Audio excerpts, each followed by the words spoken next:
And this is the Daily Autism Radio Show. As we enter another weekend, we are Mark and Melissa. Hello. Exhausted parents of, well, 5 kids, one with autism. But exhausted parents anyway, no matter how you cut it. As another summer just flies by here on the Gulf Coast of Florida. It's crazy. The kids are already complaining about going back to school. And I'm actually ready for them to go back to school. But I say that, and then what's going to happen is they're going to go back to school, and I'll be like, man, I'm ready for summer again. All these trips to the car lines and Cal adding in his therapies and his school and everything like that. We'll be right back to the grind. It has gone by fast, I feel like. Well, every summer we say that. I know. Every summer. But I'm very ready. I like structure. Yeah, well, that's one thing. If if you're a parent of autism, the word structure is almost like it's a foreign language. You say structure, and it's like, wow, what's that? Like you can actually plan the day, and it'll kind of sort of happen like that. Well, I mean, I like schedules. I should say that. Yeah. Well, schedules are great. Like you can write anything down; it looks good. I got this huge giant calendar here in my studio. I know. I actually like looking at it. Well, I love looking at it. It's just then I go back and I look at it and go, how much of that actually came true when it was supposed to come true? 30%, 40%, something like that.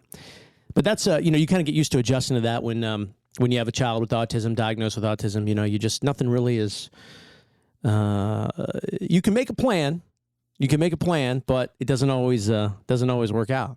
I know. I even thought about going to the beach today, and I'm like, I don't know if I want to go through that. Yeah, everything sounds great the night before. You're like, really it is the night before. You're like, tomorrow's a great day for this, and that. But like anything else, you got to kind of evaluate how Cal's feeling and what his mood is. And well, I think the hardest thing right now is he's 60 pounds. Like, it was a lot easier when he was smaller. Now, like, grabbing 60 pounds and throwing it over my shoulders is hard. Sound like you're wrestling him like at a cage match, grabbing him and throwing him over your shoulder. Well, you just don't know any minute when he's going to have a meltdown. Yeah. And you have to be prepared to be able to leave. Yeah. And if you're not going with me, like I am, it's like a sack of potatoes over my shoulders. It is. I was just going to say sack of potatoes. He can very easily become a sack of potatoes, and all that weight just somehow like gets in fine tune with gravity. And it just happens in public too. It happens in like the worst spots. Like, please don't let this meltdown happen now. Please not now. Please not now. Bang, there it is. Well, and I think a bad thing right now is not only is it a sack of potatoes over your shoulder, and he's so heavy because he makes his 60 pounds 100 pounds, but now he's biting a lot. Yeah, we're in that. So be prepared to get bit on your shoulder or your arm or. Yeah, we went through this maybe a year or two ago, and then the biting kind of went away, which is great, and now it's sort of back. And sometimes it's the punching and the pulling the hair. He's doing that a lot with the girls now. And also interesting, the pinching. He's in kind of a pinching thing too sometimes. Yeah, and he's like little tiny, because he's got these little fingers and these just little pinches, and it's like the little pinches, they hurt way worse than the big ones. It's like a sting almost, and it just reverberates through your bones. I will say I'd way rather him bite me than bite himself. It's weird how that works. Yeah, but you're right. It's called SIB, self-injuring behavior. Yeah. And he does a lot of biting and headbanging and stuff, but I'd rather him bite me. But it's worse when you don't expect it. Like, he's not really having too much of a meltdown. He bit my stomach the other day. Yeah, it is crazy, though, because you do, when he bites himself or hurts himself, you do say, just give me that pain. I will say, so the bite bracelets do work sometimes. They definitely help. When we've been really kind of methodical on the bite bracelets, he's gone to them. Not every time, but it does help. And I feel like I should use those a little bit more. And he actually got to a point where he wanted to wear 2 at one time, and he was pretty good with them.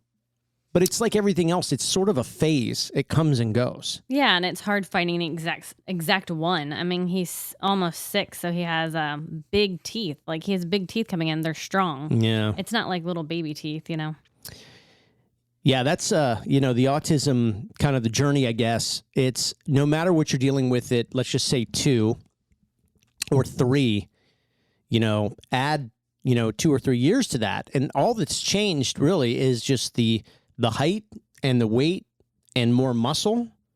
but because like you said, the meltdown is still going to happen at that age. Our hope is that, as we move on with therapies and life and, higher functioning possibilities, that the meltdowns either, won't happen or they'll be very mild. And I read a lot about that too, especially when you get therapy at a young age, which thankfully we were able to do with Cal as we go through the whole thing, is, there really is a kind of a correlation between early therapy and reduced meltdowns that become very, mild meltdown. So, because it's like anything else, they're always going to get stronger. The kids are going to grow and get stronger and everything. So what you want is their reaction to certain situations and transitions to not, cause these basically freakouts, but I think bite bracelets did help us for sure. I agree. I definitely think they helped. We even tried bite sticks, bite necklaces. Yep. One thing that somebody could get better at is an arm band, because like a sleeve. Yeah, but we tried to get them and they're like very thin. They didn't really do much. No, it was not very helpful at all. But you're right about the bite bracelets, because he sort of gets used to one texture, one color. And it's almost like hurricane prepping, when you have to, like, you go out and you just buy, 4 of one thing, but you just buy a lot of it. Just like a ton of water, or a ton of this, a ton of that. And this is part of too, and I'll bring this up in a minute because I just did it in one of our Autism LinkedIn newsletters, but like you have to buy so much of whatever works. Because, it's like the certain kind of Play-Dohs. Like we had to buy some of the Play-Dohs. It's just crazy. And, if you find something that works, like let's say you strike gold on a certain bite bracelet for a kid with autism, it's like buy 100 because you're going to need them, And you always think, oh, I'll order more. And then the last bite bracelet gets torn apart, or it gets, the dog grabs it and carries it somewhere or whatever. And you're like, let me go grab another one. And it's like, oh, I didn't order more. And it's like that moment of just pure shock when you need that thing for your child with autism because he's having a meltdown and you don't have it. Oh man, it's like it's tough. It kind of reminds me of like when people just have a baby and you buy every pacifier and then you find the one that works and then you have to buy a whole container full. Yeah. No, it's very similar. You have those moments and it happens to me sometimes where sometimes it's like it's a food item. So if he wants like an Uncrustable, and I'll just go, kind of strut into the freezer. Yeah, Uncrustables. And I'm like, ooh, Melissa asked me to buy Uncrustables yesterday and I didn't. And now I'm about to pay the price for this because I didn't buy them and he wants them. And what am I going to do? And you can't just make a peanut butter and jelly. No. Those were the good old days. Just make a peanut butter and jelly. That's what I'm saying. He used to do it. That's what I'm saying. Those were the good old days where it was like, here's peanut butter and jelly. And now it's like, he'll look at that thing. He will sidearm that thing so quick across the room. I even bought an Uncrustable maker. I'm like, I can just trick them. Well, no, there's like the perfect ratio of peanut butter and jelly, and you can't do it yourself. We've talked about this before because it's basically like a hack, to make your own at home, save money, whatever. It works for a lot of kids. The thing about autistic kids, there's very keen sense of awareness. They can sense nearly anything, any change, any difference. And Cal at least kind of knows when you're up to something. He just feels it. Right. Like we've had to, we've gotten sick before and we've had to put medicine in his water or something, or mix it in with a food or something. It's like there's no way anyone will be able to tell. He'll grab it, bring it up to his face, and all of a sudden you're like, yes, yes, yes, yes. He's about to take a bite, and the world just stops. And he stares at it, and he like puts it right up to his eye, and you're like, oh no, God no, how did he do this? And then he'll smell it, and then he'll look at it again, and he'll go, no way, and throw it down. And it's like, I know. He knows. You can't trick him. I actually was talking to a woman today, and she has a grandson that's autistic, 15, and he likes buffalo chicken sandwiches, which I thought is pretty impressive. But when they go to a restaurant, he orders by himself, and he orders not toasted. He does not want the bun toasted. Yeah, well, there's always a particular about that. But that, I will say, that's kind of one of those cool things, because a lot of these autistic kids, they pick a favorite. And I mean, that's buffalo chicken sandwich. That's pretty cool. That's what I think. Yeah, that's pretty cool. But he says not toasted. And if you bring it toasted, the grandma's like, if I'm telling you this and I'm telling you he's autistic, so if you bring him a toasted bun, you're going to have to take it back. You have to say that too. That's how I feel. You have to say it. Like, it's like anything in the world. You want to be memorable. Like, so you want people to remember things, right? And usually you talk about that in business or, brand building or whatever. Be memorable, so people don't forget you. Well, when it comes to having an autistic child, in a situation, especially in public, you're at a counter, you're at a fast food restaurant, you're ordering food, you just want to kind of look at somebody and say, listen, I know you can't feel my soul right now, but if you don't do what I say, it's not me. It's what's going to happen to this whole area here. You know what I mean? Like, so I actually think it's good now. And I used to feel weird about doing it. Now I have no problems telling people, listen, he has autism. And I'm just, let me show you the future if it doesn't go this way. We're all going to have to leave this area. I'm being a little dramatic, but I mean, it is true though. You do want to just tell people, listen, he has autism. But if you say that to somebody, I think 9 times out of 10 people are going to remember that because you don't hear that a lot. And I think they'll remember, what you're asking and what they need to do, I think. I think it's just good to say it if you feel comfortable saying it because it makes everybody feel comfortable and understand the situation.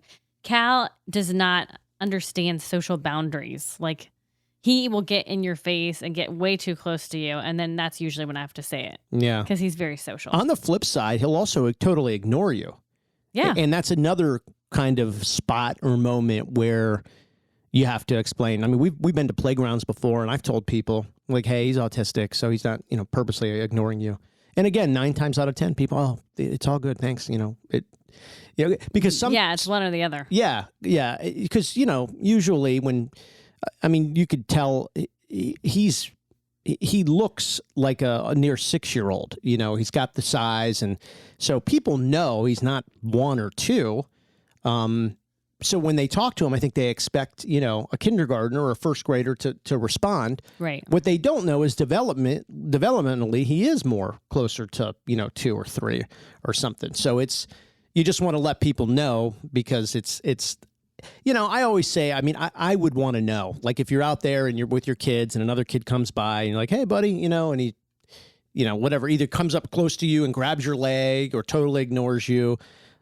I just think it's easier to kind of say, hey, just so you know. And also, too, it kind of levels the playing field for if something happens later, if there's a meltdown or if this and that. So, and I would say more often than not, interestingly enough, the person usually responds with, oh, my sister's child has autism. Oh, right. My best friend's kid just got, whatever. I mean, it's interesting that in 2023, that kind of has become a conversation starter. It is more often than not, yeah, actually. And it makes people feel more comfortable to be able to talk about it. Cal's never out of our sight. He's always right by us. But one thing he doesn't understand and may never understand is stranger danger. Stranger danger. Yeah. That's it's funny. He's either never known a stranger or sometimes everyone's a stranger to him.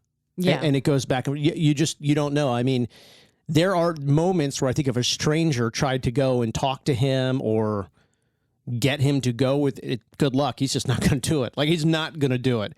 Well, yes, you're right. But there's other times where he may want to make you a stranger and basically go with you wherever you're going, even though you're not going anywhere. He may just grab your hand and, think that, no, we're going somewhere now. Yeah, and he has it in his own mind. Yeah. Like, this is what you're doing. And you're just, reading a book or looking at the sky, and so, yeah, I don't know. It's really interesting and be ready for everything. But then again, how can you do it? Because you don't know what's going to happen and when. So it's, like you said, the best thing is always in our sights. Right. And, when he's at a therapy center, he's got at least one therapist that's directed at him all the time.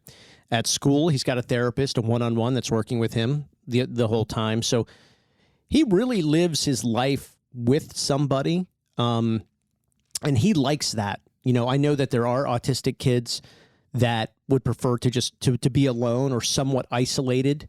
I I don't mean alone at home, like nobody's there. They want to be in a room or in a space alone. Yeah, have their own time. Yeah. He's okay with that, but he will seek attention and then seek where people are. Right. You know, there would be a moment where he wants to be social and wants to be around people. He can be pretty demanding about your attention. And regardless of what you got going on and how important it is, he, in those moments, truthfully doesn't care. It's Cal time. And so he'll just come grab you. And, you know, yesterday I was doing something, I forget, and whatever it was, I couldn't get it done because it was just, Cal has decided that I was grandpa yesterday, and he was parading me around the house, showing me things. He must be seeing your gray hair. Oh, No, it's really because my parents were in town, and I think honestly that's. Oh, so it has nothing to do with my gray hair. No. Okay. He knows your daddy. Take it back. Take it back. No, my parents were just in town, and he saw Grandma and Grandpa. And I was going to say this before we start talking about this, but any older person at the park, he will call Grandma and Grandpa, which makes people feel a little uncomfortable. So that's usually when I say he's autistic. Well, you say old person. See, now we have to. Older. Yeah. Like a older woman, he'll say Grandma. Anyways, my parents were in town, and I think I've got to cut you off there, though. Why? Because we went to a restaurant once. We went to a pizza place, and this girl, our waitress, and we're there with all the kids. All 5 kids are with us, and Cal's therapist went with us. Yeah. I believe. And this girl maybe was 19 years old, right? Cute girl, 19, waiting tables, and she walks up. Hi, how everyone's doing? How's everybody doing? Cal looks at her and smiles, and he goes, "Hi, Grandma." Well, I did forget about that. But the poor girl know. had super blonde hair that looked white. That's why he said that. True. But she clearly was 19, right? Or Right. 18, whatever. And she, for a minute, was shocked, and then she thought it was really funny. And, you know, I mean, I'm thinking she's like a high school senior or something, and the first time she's ever been called Grandma. And she's not going to be called Grandma for many, many decades. And she got it that day. And so it is kind of funny. But you're right. He'll find one little thing, and I think you're right. I kind of remember now the hair was not really blonde. It was white blonde. It's like platinum. Yeah, platinum, that's it. Which he associated with a grandma, Sure. like white hair. Which you don't know who he's going to say grandma, grandpa to. He said it to our neighbors, which are the same age as us, you know? Yeah, they're in their 40s, and he's been calling them grandma and grandpa for 5 years. Like I just think it's because of like the missing pieces. I know. Because he used to like Baby Shark. They had kids in elementary school, and Cal was calling them grandma and grandpa. So that might, and we're like, it's a little shocking, you know? don't be offended. Yeah. They're like, oh, we're not. I'm like, yeah, right. Anyways, my parents were in town, and I think honestly that was Cal's way of saying, where is Grandma and Grandpa? He doesn't know how to ask. Like, Grandma and Grandpa were just here, and they're not, so you be Grandpa since Grandpa's not here. Yeah. That's how I take it. Well, I think, yeah, and it goes back to the calendar thing. Like, you know, I mean, you can make as many plans as you want. It's good to be organized and look ahead, but you never know when you're grandpa one day and you're going to get paraded around the house and shown everything. You know, even though it's our house and I live here and I've lived here forever, and, you know, it's part of the deal. It's just part of the deal. I will say he's gotten very good at imaginary and pretend play, which is a huge part of development. So it's really nice to see. You know, part of that, too, is everybody knocks social media and all the kids today, da-da-da-da-da. But the imaginary play, which is basically, I mean, it's what it sounds like. You create an imaginary situation and you sort of act it out. Well, they have these apps now, and you can even do it now on Instagram and TikTok, where you're filming yourself, but you're a different character. One of them, he loves elephants now. And they have this app where your head is like an elephant head, and you're walking around and whatever, and he loves it. And it's really good for him because he's not just, I mean, yes, he's acting it out, but he's also seeing himself as an elephant, so it's even more real to him. And Austin is one of our daughters. She was doing that with him one day. I mean, it must have been for 2 hours, and he was just loving it. You know, and that's kind of one of the things that, again, it's easy to bash screen time and apps and everything like that, but technology, I mean, nobody's going to say that technology is all bad because we've all used it. No, we've all gone from the typewriter to the keyboard, You know what I mean? And, Right. and using a mouse and whatever. So it's technology is modern and new, and it evolves as we evolve. I'm not saying it's all great, because certainly it's not, but there are kind of little aspects of technology that are really good, and that's one of them. To get those apps and to be able to use those features on the app, I think have been great for him. He was doing something the other day. Oh, they had one where it has like a pig ear and a pig nose. And so he's like snorting like a pig and hopping around like a pig. That is actually very hard for autistic children to do that imaginary play. Very hard. Very hard. And that's something early on the therapist and the doctors were saying, you have to sort of kind of evoke that, like get their interest in playing and pretending, because their world is not really pretending. It's this very simple, cut and dry, nope, this is the way it is. This is the way I see it. We're not going to debate it. This is, but to be able to get into imaginary play, pretend play, it's really healthy. And it's healthy because, you remember when we were kids and we played, cops and robbers, and, we would pretend, to do all that stuff. And so that's what it is. It's pretending to act out a situation. That's what kids do. It's play. It should be fun. Well, part of development is a huge part of playing is part of development. And actually, he did early on play therapy, and it was through an organization called Easter Seals, and they can help get you the funding for that. Yeah, Easter Seals. They're actually doing a bunch of events now nationwide. So, but yeah, they do stuff all over the Tampa Bay area. So check out Easter Seals. And something else too, I was telling someone the other day is, if you have questions about programs like that, we've talked about early steps in Florida, which is how we got started with a diagnosis. You do that before a diagnosis, but even Easter Seals, you can utilize their services after. Call some of these therapy centers and just say, listen, we're getting a diagnosis, or we have a diagnosis. Can you give me an idea of who to call or what websites to go to? And a lot of those centers have a sheet ready to go. They could email it to you, or they could direct you somewhere else. But a lot of people ask, I don't know where to go. I don't know where to start. And I'm like, well, go to the businesses that, have clients that their kids are autistic, because they know about this stuff. Yeah. That's a good thing. That's a good way to kind of resource it. Just Google local therapy, autism therapy services, and start calling and saying, what's out there for me? And it may not be, I'm not saying you have to go and like use their services and pay for their services, but they should be able to direct you to some of these other things that are happening. Yeah, a lot of the businesses already have, they've already done the research. You know, they can connect you. You posted that video about the elephant, and he was on his hands and knees. And it's not like he was just looking into the screen and he was the elephant. He was actually like pulling his head back, like he was doing like the Trump and making the noise. Yeah, so you pull your head back so the trunk can go in the air. Oh, trunk. Yeah. I said Trump. It's okay. Trunk. I was actually saying that as I'm like leaning my head back, and it's a really hard noise to make. No matter what, it all goes back to politics. There's nothing we can do about it. There's nothing we can do. But no, it's like, yeah, he's doing that and imagining, tilting his head back and the trunk going in the air and making the noise. Can you make the noise? I cannot. He's actually pretty good at it. That's good. I don't know. I think I've done better. But don't hurt your throat. I don't know. I thought it was good. That was obviously not planned. I didn't warm up or anything. I feel like it was terrible. But I cannot do that. I gave it a shot. Hey, you'll do anything for your autistic kids. If you've got to do a last-minute impromptu elephant noise, you just do it. You just do it. So. Hey, you know what I just figured out that he could do in the pool is he can whistle, which is very hard for a lot of people. Yeah, I even have a hard time whistling. So that's good. We've found a lot of things this summer. He's really starting to be able to swim, not perfect swim, but to jump in without a life vest and, stay afloat, or at least go underwater and get to the shallow end. So it's been kind of a good summer of, I guess, function, of gaining some function and improving function. He's been in therapy the entire summer. We're not big fans on taking big breaks of therapy.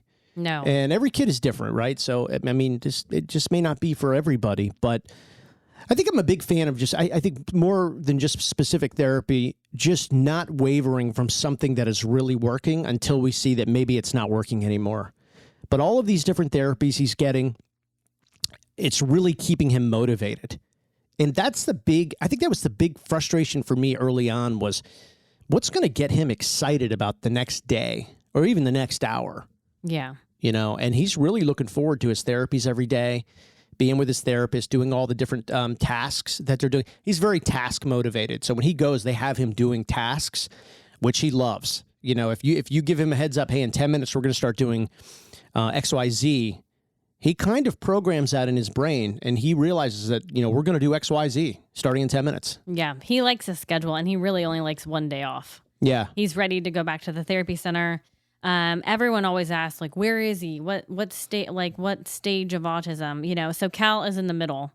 He's not functioning and he's not severe. And I was told by the developmental pediatrician, if I don't get him therapy, he'll be severe. If I do get him therapy, he can be more functioning. He's had years of therapy now. He's almost 6. He's had therapy since he was 2, and he's still in the middle. Yeah.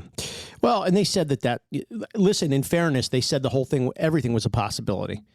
Nothing's guaranteed with autism, just like any disability. I mean, I think that first off, nobody's going to guarantee you anything, as they shouldn't. But, you could do tons of therapy and there could still be regression. But chances are, if you do tons of therapy, there will more likely be some type of increase in function. Yeah, and he's progressed in so many ways. We still have hiccups in the road, like the self-harm and stuff, but he's definitely progressing. Yeah, and I think the one thing that, I've accepted, and the therapists have, listen, there's always going to be hiccups in the road, right? It's just, there's always going to be. If your starting point is this starting point, then it's never going to be like, oh, that never existed. There's always going to be some stuff. Right. And that's fine. But the question is how much life will happen between those things? Could he go 3, 4, 5 days, 3 weeks, 3 months without having some of these things? So I think that's more of kind of the game plan now, is how to increase these stretches of really high function, positive function. And, you keep going with that, and you go with it and you go with it. I think the one thing that they were very unanimous on, everybody, was if you do nothing, then we can guarantee it will either stay the same. Well, they didn't say guarantee, because I just said they won't guarantee anything. Yeah. But they said it is extremely likely he'll either stay the same where he is functionality-wise, or more than likely he will regress. So for us, it was like, no, we need to start down this path. And you were a lot more vigilant about it than I was. I think that's a mom thing. But like I said, it's been a summer, I think, of him improving and increasing some function. We've had some tough moments. Even this past weekend, it was kind of a tough weekend, or last weekend, I should say. But you just look at how it used to be, where every day it seemed like there was like major things going on. And now you can get a few days going by without some major things going on. And then you're going to have that day where there's a bunch of major things going on. You know? And I think when your child has therapy, you learn so much from the therapist. And I'm not saying that we're better than the therapist, but we've learned so much, and we're with him 24 hours a day, that we know how to handle it. Like, we've become experts at it, Yeah. And I think at this point you need to be, right? I think that there would be a problem if you get we're almost 3 years in to a diagnosis. 3 years, you should have a pretty good grasp of what's going on, parents. I really think so. The first year's a mess. Let's just be honest. Because first off, the first 3 months after a diagnosis, you're still kind of questioning, is it as bad as you've got the diagnosis, so there's a diagnosis, but it's like, well, I don't know. Couldn't he still grow out of this, or couldn't it, so and then that kind of, then you're meeting therapists and you're kind of questioning, like, do you really know? And so I don't know. To me, the first year is a little messy. You're just sort of trying to understand this new life. I agree. Yeah. But after that, I think it's, I think parents have to get their job done with this and really start to realize the environment and get serious about it, and then pick up on things. And I think we've done a good job at that, of understanding. And then sometimes too, you almost have to manage the therapist. I don't mean tell them how to do their job, but understand when they come and say, oh, he did this, this, this, and this, and they think it's the biggest thing in the world. And you're like, well, he got stung by a bee yesterday and everything's been a little sideways. Right. But they weren't there to know that he got stung by a bee. And so, you know what I mean? So you have to sort of manage what you're getting, because again, they're here a little bit of time, and they have other clients, and it's very hard work. But But you have to manage a little bit how you communicate with the therapist, or maybe more so manage expectations of how they communicate with you. Or what they expect from you. Just because he's doing certain things at the therapy center or for them does not mean he's going to do the same things for you. So one thing that I have a hard time with, that I've had a hard time with throughout the years, is mom guilt and not putting so much pressure on myself to get done exactly what they're doing, because we're with him 24 hours a day. Yeah. And they get to do therapy and they go home. Right. You know, they leave. I mean, it's their job to be with him for this amount of time, and it's our job to keep him safe and healthy and happy the rest of the time. Yeah. No, there are times where I remember some of the therapists like, hey, like, let's not do that anymore. And I'm thinking to myself, well, we'll see how the day goes, because I'm not going to die on that mountain, maybe. If that, you know what I mean? If that's all we're talking about, and that's the difference between happiness today or total meltdown, you know, depending on how the day goes, maybe he will play with his toodles.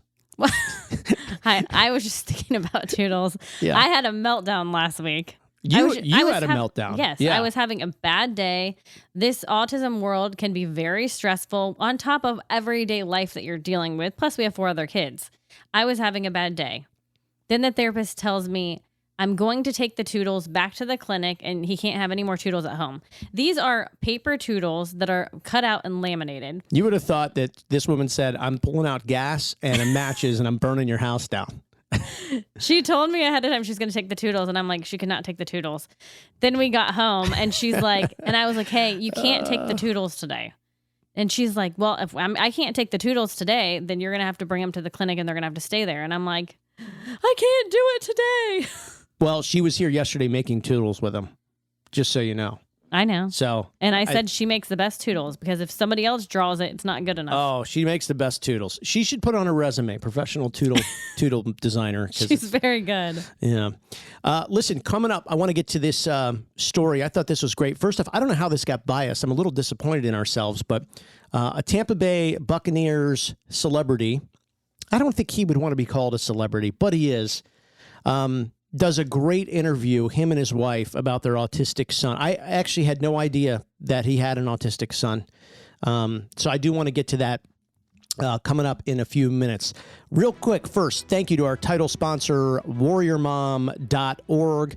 That is Tracy Slepcevic. She is the Warrior Mom, and her book is called Warrior Mom, and you can get it at warriormom.org, or you can also connect with Tracy on all of her social medias and get details about her newly announced Autism Health Summit. This is absolutely great for parents. It's coming up in February. It's at this really nice resort in San Antonio, Texas. AutismHealth.com is the website to get details, and she is offering $100 off a ticket until the end of July. So through July, $100 off tickets to the Autism Health Summit. Again, get all the details and get your tickets at autismhealth.com. And that is from Tracy Slepcevic, the Warrior Mom.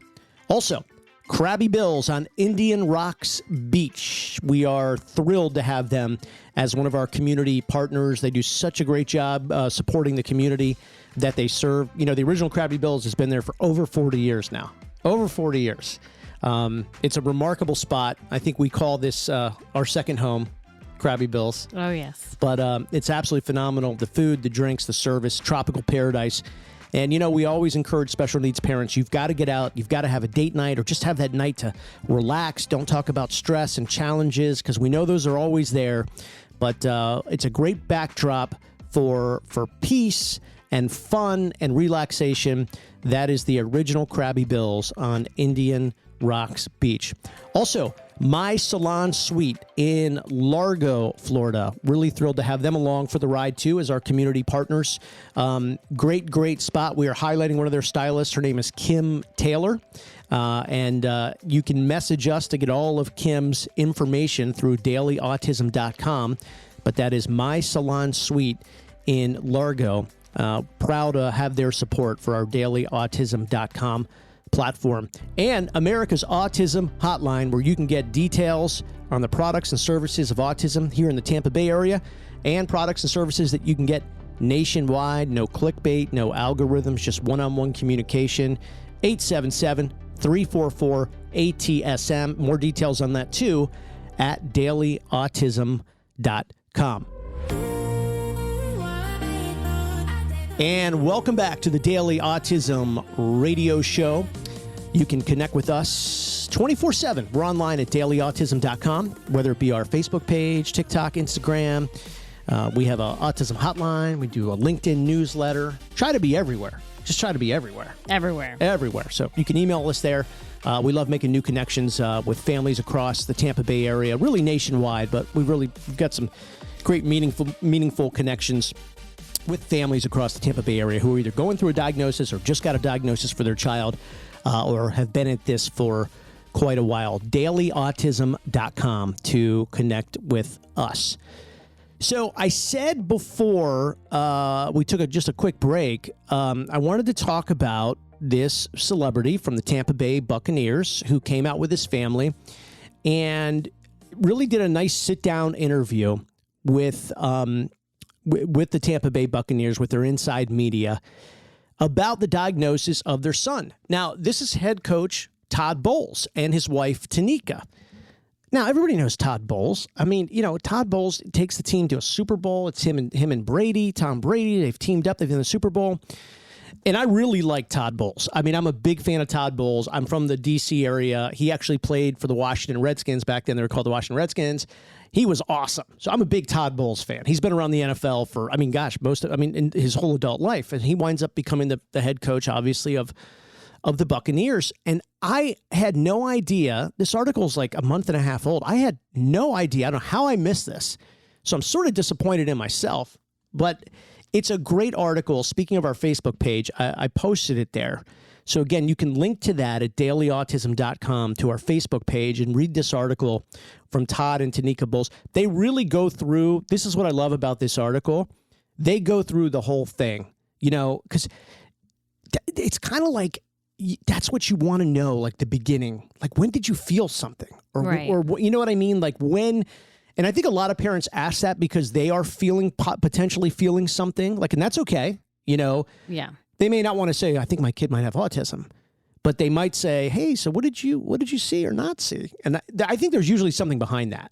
Right. Yeah. And that early stage is super scary, and I think more and more people are starting to tell other people, you know what I mean? Like, that's how I found out, because my speech therapist friend. Yeah, that's right. I mean, that was our start of the journey. Sure. It's interesting. Tanika talked about this. It was back in 2013, and their son, his name's Tyson. They have 3 kids, but he wasn't responding like a 2-year-old should. So he didn't make the eye contact. And she said the first thing they did was they took him to an audiologist, a hearing doctor. Yep. And the hearing doctor said his ears are great. He hears everything, which is really, it's incredible. Like those audiologists can figure that out if your ears are working or not. Well, that's one of the first steps. If you're worried about your kid speaking, they test the kid's ears right away. Cal's was tested twice. Yeah. So when the audiologist said that, then they meet with the pediatrician, and then they start going to the thing, and then their son winds up getting a diagnosis for autism.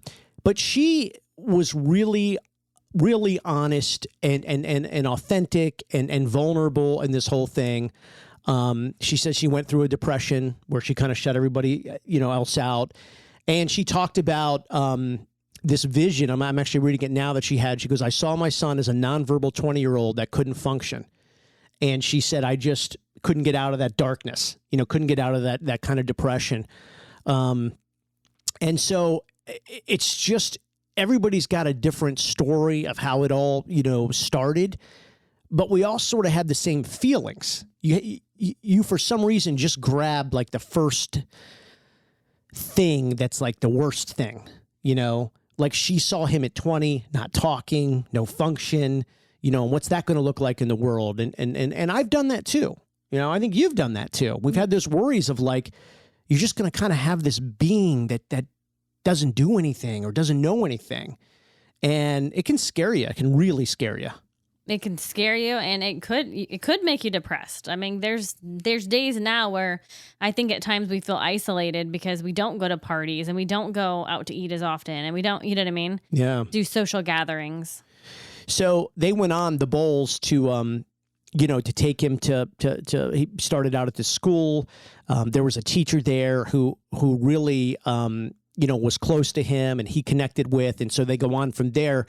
And now, it's incredible, what he's able to do, play sports and still is going through a lot of therapies and stuff like that. But it's just really kind of neat to kind of see, okay, we had this situation and we really thought this was it. This was going to be that thing that, I don't want to say tears our family apart, but makes the family structure challenging and hard and everything.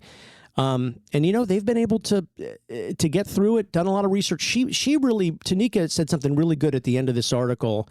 And I think it's important. I really do. But she said, don't believe everything you hear when you go to the doctor. When you put, or what you put into your child's life is what is going to come out. Put 10,000% of yourself into them.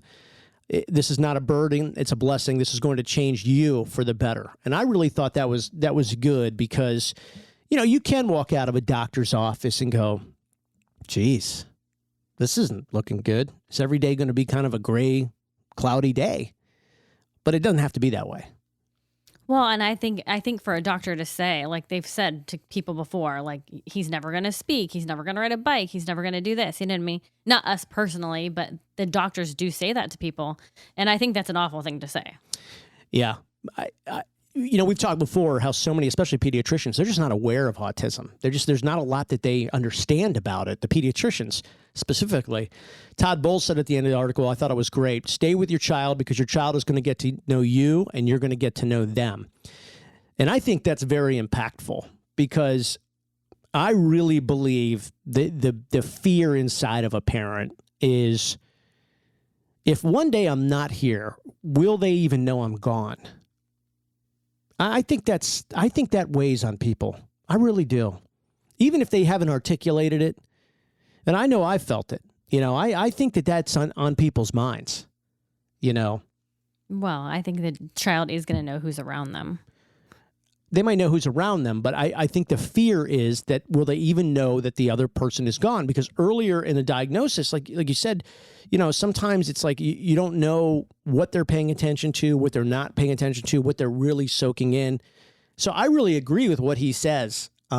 Your child is going to get to know you and you're going to get to know them, because I think there is a fear of like, hey, I'm mom. I'm mommy. I'm daddy. Will you remember that? Can we have meaningful experiences so that? And I think it's great that he says it will happen. Yeah. I think it's really good because gives people hope. You need some hope. And it's also great to hear from people. We talked before, Todd Bowles, Super Bowl winning head coach, National Football League. It's nice of him to come out and just say, hey, my family's dealing with this. And if you're dealing with this, it's not, you're not the only one. Yeah, it has nothing to do with what you do or don't do for a living or your college, whether you have a college degree or not, or whatever. I mean, it's just, this has happened to anybody. It's happening to me. We're dealing with it. Here's all the stuff that we've been through, and we're moving on. And I really want you to read the article because it's really inspiring what their son is able to do right now and everything he's involved in. And, I just think it's cool with everything going on in the world that we can be introduced to a situation that's challenging to a family that everybody knows, but for that family to peel back a couple of layers and go, hold on, sit down for a minute. Let me tell you a story. Because it's hard to believe, because we see these people in these big shining moments, right. NFL Network, ESPN, holding the Super Bowl trophy, and you're just like, life's perfect. Life's perfect. I had no idea that they went through this. Yeah, it's nice of them to be so open. Yeah, it really is. And I like what he said too, because I think it's very important on this autism journey, because every individual is different, to really get to know your child, and understand them. Yeah, I think that was the scary part for me. How do you act? Because I don't know, because of the relationship with our other kids, because they're all athletes, right, is so different, at least as a dad, than with Cal. You know what I mean? Because we can always talk about sports, and they're inevitably always in a sport or practicing or playoffs or this or that, and we're doing that. And I love that. It's fun. It's upbeat. As a dad, I really love that. With Cal, it's a little bit different. It's a little bit different because, you don't know necessarily where he's at hour by hour. But if he wants to do something or be involved in something that you either A, know nothing about, or B, are like, why are we doing this? Like, what, but you just, that actually is the way to get to know your kid. Like I'm talking about Cal, he will show you how to get to know him. Yeah, he will. He will show you. They're almost like really interesting guides.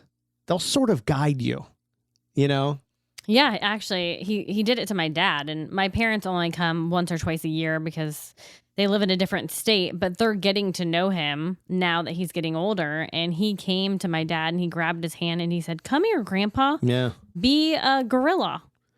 Yeah. And he made my dad act like a gorilla because all the other kids had their roles. Like somebody was a squirrel and somebody was a dog. And yeah. It's kind of a guide, like show you a guide to get to know him. And every, child is going to be different. But I do think a lot of the stuff that I've heard with all the parents that we've talked to over the couple of years, it really is sit back and kind of let them show you how they want you to fit in. You talk about the puzzle piece with autism, which is so well known around autism. It is sort of like they'll draw out some of the edges and sort of show you how to fit in there. yeah, I like that. I think the ones that struggle a little bit are the ones that are like, no, that's not, we don't do that. We're not doing that. That doesn't make any sense. And it's like, no, you just have to get in there. You know what I mean? You sort of have to just get in there, and then they'll kind of show you how you'll fit in great, how you'll fit in perfectly. It's so different. It's so different than, kids that don't have autism, but when you kind of have those meaningful experiences, you sort of stop and think, and you're like, wow, like that took some patience. That took some clarity of understanding. But once you do it, it's weird. It's like muscle memory. Then you sort of know for the next occasions how to do it. Right. And I think that's probably bonding for autism, for kids with autism. That's probably a bonding thing. I think they can pick up very well that you are trying to fit in. You're trying to be that piece, that they're trying to find at that moment in time. Well, and I think you hear the saying, like, meet your child where they're at. That's a good one. And, like, he's going to be 6, but we don't treat him like a 6-year-old. He's like a 3-year-old. Yep. I mean, because he doesn't just have autism. He has global developmental delay. So he is delayed that many years. So we treat him like a toddler. I do love that meme. It's, I do love that meme. I know. Meet your, for autism. But it's good because then you're not rushing them to be somebody, how they're supposed to be at this age. You know what I mean? Yeah, I mean, there's no benefit in saying, hey, you're supposed to be doing this right now, so we're going to do that right now. That's not going to, that's meeting them at some expectation that they're not going to be at. Yeah, a lot of 6-year-olds tie their shoe right now. Sure. I'm not showing them how to tie a shoe. Sure. But, on the flip side of it, he can mimic a conversation that can be absolutely hilarious. And, we've sat around before and just had fun listening to him talk and say things and repeat things. I mean, how many times has he looked at us and go, "You're watching the NFL on Sunday Ticket." He does a lot. Right. Well, find me another 5-year-old that does that. I know. You know what I mean? So it's just fun. And, those are the moments where you just laugh and you go, gosh, you really are paying attention, aren't you? He's very funny, and he's taking it all in. All right. Well, great show. We've got to wrap this up real quick. I wanted to say we are in the final days of the scholarship, the Step Up for Students, just days away for kids with autism, their families really to take advantage of this. There's a variety of benefits in doing that. Step Up for Students. So just Google that. You'll have the website and it'll show you what to do. It's the Step Up for Students Scholarship, which is available throughout the state of Florida, which can be used for a variety of support for families, but really just a couple of days left. So I wanted to throw that out there so that families of autism could take advantage of that. Also, thank you to Tracy Slepcevic. She is the Warrior Mom. Get the book now, warriormom.org. Also, Tracy's Health Summit, which is called the Autism Health Summit. You can sign up, save $100 on a ticket at autismhealth.com. Our community partners, the original Krabby Bills on Indian Rocks Beach, live music every single day. My Salon Suite in Largo, we appreciate their partnership. And America's only autism hotline, which you can get more info at dailyautism.com. Speaking of, that's where we'd love to connect with you on our social medias. DailyAutism.com, all the platforms. We're everywhere. We're there all day, every day. Trust me. DailyAutism.com. We'll see you next time.